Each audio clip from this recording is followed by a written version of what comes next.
pas voir disparaître Hockey Canada au complet. On peut tout simplement remplacer les gens et la culture. Mais à un moment donné, il va falloir dire, ben OK, on va créer Canada Hockey à la place, puis c'est eux qui vont s'occuper de nos jeunes. À un moment donné, les gens vont se réveiller. Et je ne sais pas quoi d'autre qu'on peut dire, sauf qu'on a perdu confiance dans Hockey Canada, et tant qu'ils partent. Oui, bien, Justin Trudeau n'a pas caché son impatience et son exaspération cette semaine contre les dirigeants de Hockey Canada qui s'accrochent à leur poste malgré les critiques qui fusent de toutes parts pour leur gestion des allégations de scandales sexuels.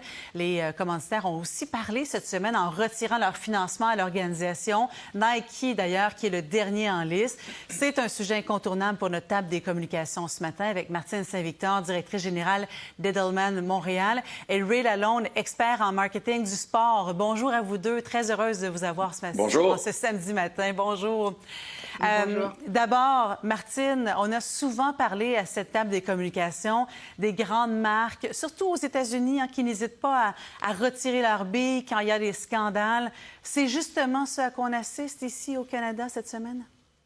C'est exactement la même chose. Nous avions été épargnés au Canada pendant assez longtemps dans le monde du sport de ce genre de scandale. On y a goûté un petit peu avec le repêchage de Logan Mailloux par le Canadien de Montréal l'année dernière, mais c'est exactement, on fait le même exercice aujourd'hui, Caroline, l'exercice qu'on a fait plusieurs fois, c'est-à-dire d'examiner pourquoi les marques quittent, est-ce qu'elles quittent au bon moment et quel message elles essaient d'envoyer. Ray, de votre côté, on a vu cette semaine plusieurs organisations relevant de Hockey Canada prendre leur distance. Hockey Québec, Nouvelle-Écosse, Nouveau-Brunswick, Manitoba, on ne pourra pas toutes les nommer. Là, il y en a vraiment beaucoup qui se sont distanciés. Mais Hockey Canada résiste. Vous avez été VP marketing au Canadien de Montréal. Quelle est votre évaluation de la gestion de crise de Hockey Canada jusqu'à maintenant?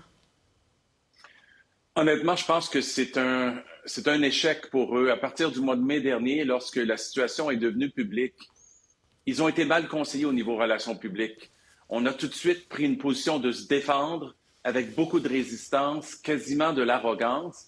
Lorsque les faits étaient clairs, je veux dire, des fonds cachés, des incidents, des agressions, il faut être capable de prendre la responsabilité dès le départ, d'expliquer au peuple canadien et aux parties prenantes qu'est-ce qui s'est produit et pourquoi c'est arrivé à ces occasions-là.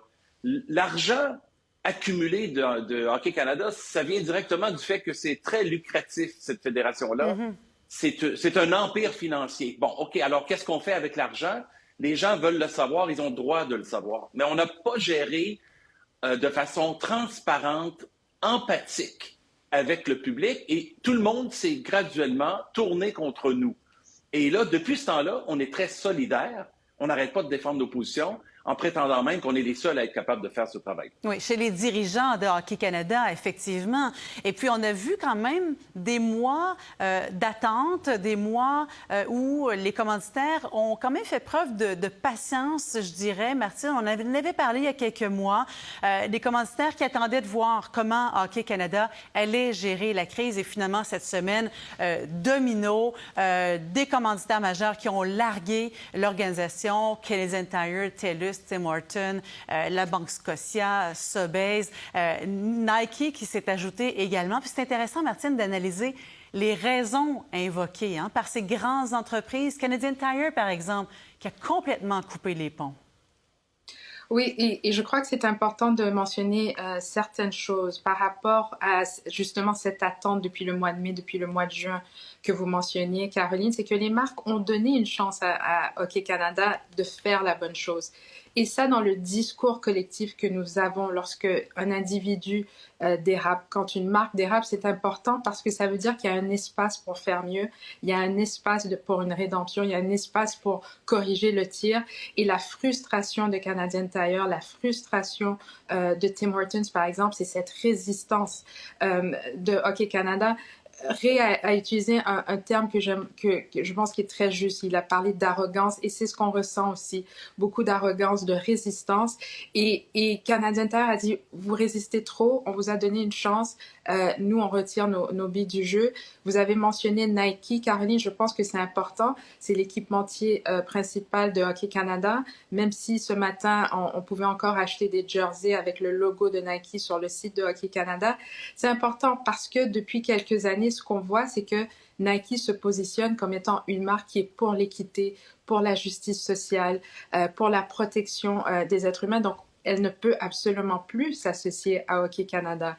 On mentionnait Tim Hortons, on mentionnait Canadian Tire. Ce sont deux marques qui ont fait des initiatives importantes le 30 septembre dernier pour reconnaître la journée de la vérité et de la réconciliation. Donc, c'est impossible que des marques qui s'engagent dans des initiatives aussi importantes soient associées à une marque qui manque de transparence, qui semble être très peu, si on veut, répondante par rapport à la violence faite aux femmes. Donc, c'est impossible. Ces marques devaient absolument quitter. Donc, ces partenariats vous semblaient maintenant carrément impossibles. Ray, qu'est-ce que ça a comme conséquence, ces retraits multiples pour Hockey Canada?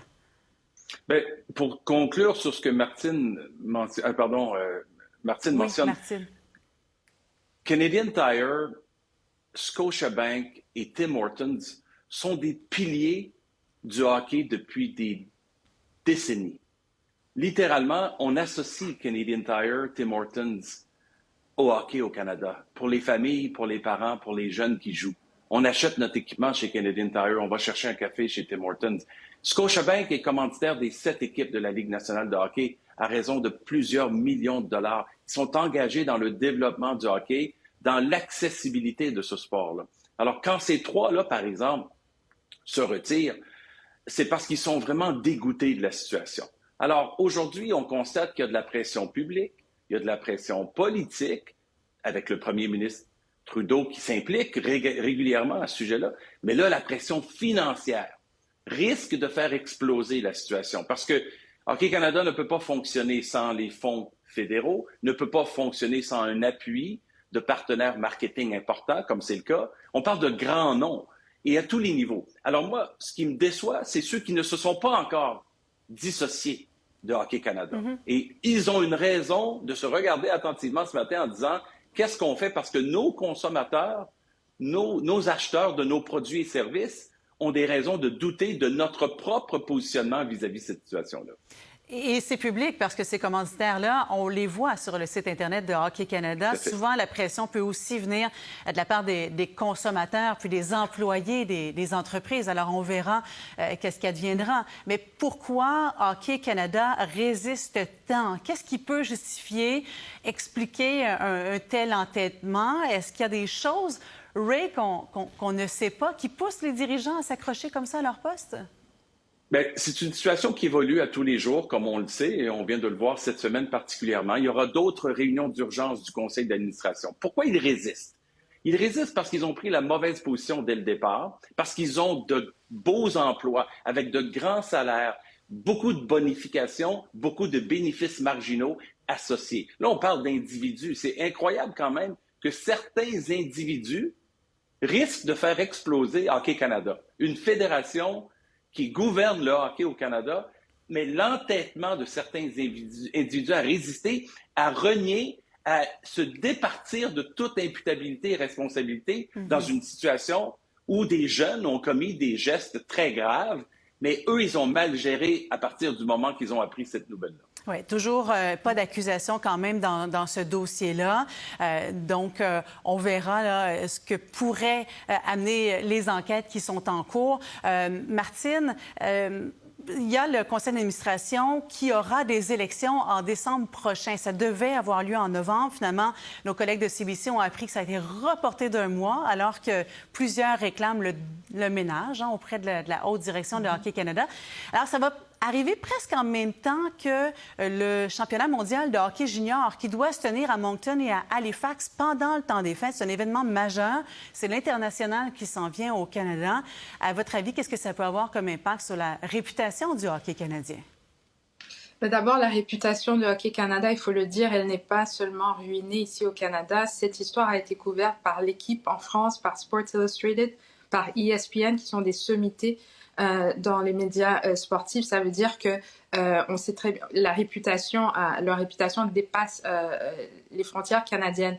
Maintenant, il y a deux mots très importants qu'on a retrouvés dans les communiqués des diverses marques qui se sont retirées. Il y a le mot confiance et il y a le mot valeur. Et pour les marques, c'est important parce que il faut que Hockey Canada retrouve cette confiance, retrouve aussi les valeurs qui reflètent non seulement celles des participants du jeu, mais celles aussi des marques qui s'associent au sport. Et c'est ça le problème, en fait. C'est-à-dire que les valeurs de Hockey Canada ne reflètent plus nos valeurs, nous, en tant que consommateurs. Donc, ça prendra du temps. Je pense que la ville d'Halifax, par exemple, devra se poser la question, est-ce qu'on veut recevoir ce championnat? Et on a déjà vu l'inverse aux États-Unis, par exemple, c'est-à-dire où, par exemple, la NFL ne voulait pas jouer en Arizona pour des raisons politiques. Donc, on a déjà vu l'inverse. Et là, est-ce que ça va se passer? Est-ce que la ville d'Halifax, par exemple, va dire nous ne voulons pas recevoir ce championnat parce qu'on ne veut plus s'associer à Hockey Canada, ça sera à suivre. Mais là, on parle de valeurs, de confiance. C'est très profond. C'est-à-dire qu'on parle, et j'aime beaucoup ce que Ray disait sur Tim Horton parce que c'est vrai. C'est-à-dire que Tim Horton, le hockey, la performance, l'excellence, l'accès, ça fait partie de leur philosophie. C'est leur culture corporative et qui ne se conjugue plus du tout avec les valeurs de Hockey Canada. Donc, je pense que le changement devra être très profond pour Hockey Canada. Et pour en revenir au championnat mondial de hockey junior, effectivement, les maires de Moncton et Halifax se posent la question. Les premiers ministres également du Nouveau-Brunswick et de la Nouvelle-Écosse doivent rendre une décision dans les prochaines semaines. Ray, les diffuseurs de l'événement aussi doivent se questionner. Le championnat de hockey mondial junior, c'est le bijou de la programmation de TSN. Ils ont créé cet événement avec beaucoup d'impact et beaucoup de rayonnement à travers le Canada. Les familles se réunissent durant la période des fêtes pour célébrer ensemble et regarder jouer le Canada. C'est incroyable. C'est incroyable la valeur. Je pense que c'est la programmation la plus importante pour TSN. De notre côté, le championnat du monde de hockey junior est vraiment, si on veut, la vache à lait qui génère tellement de dollars pour Hockey Canada. C'est de cette façon-là qu'ils sont devenus ultra riches. Alors, à 2 mois de l'événement, qu'est-ce qu'on fait? Lorsque nos commanditaires ne veulent plus être visibles, par exemple sur les bandes ou sur la patinoire, lorsque Nike n'est plus partenaire avec nous, qu'est-ce qu'on fait avec les chandails, par exemple, où il y a un logo de Nike sur chacun des chandails des joueurs? Il y a énormément de questionnements à faire et les 2 villes doivent décider si eux vont organiser quand même localement, avec l'appui de la Fédération internationale de hockey sur glace, cet événement-là de grande importance. Qu'est-ce que la Fédération va faire au niveau international? Est-ce qu'ils doivent sortir l'événement du Canada, le déplacer ailleurs en toute urgence? Est-ce qu'ils doivent s'imposer eux-mêmes pour le gérer, puisque du côté de Hockey Canada, on ne semble plus équipé pour avoir le leadership nécessaire pour un événement de cette envergure? Ce sont d'excellentes questions qui vont être répondues dans les prochaines semaines. Oui, ça va aller très, très vite, effectivement. Puis on voit que ça peut éclabousser beaucoup de monde et ça dépasse aussi nos frontières, comme vous venez de le mentionner. Ray Lalonde, expert en marketing sportif. Martine Saint-Victor, directrice chez Edelman Montréal. Merci beaucoup d'avoir été là. Avec plaisir. Bon week-end. Au plaisir. Pour voir nos émissions en entier, rendez-vous sur la chaîne ICI RDI.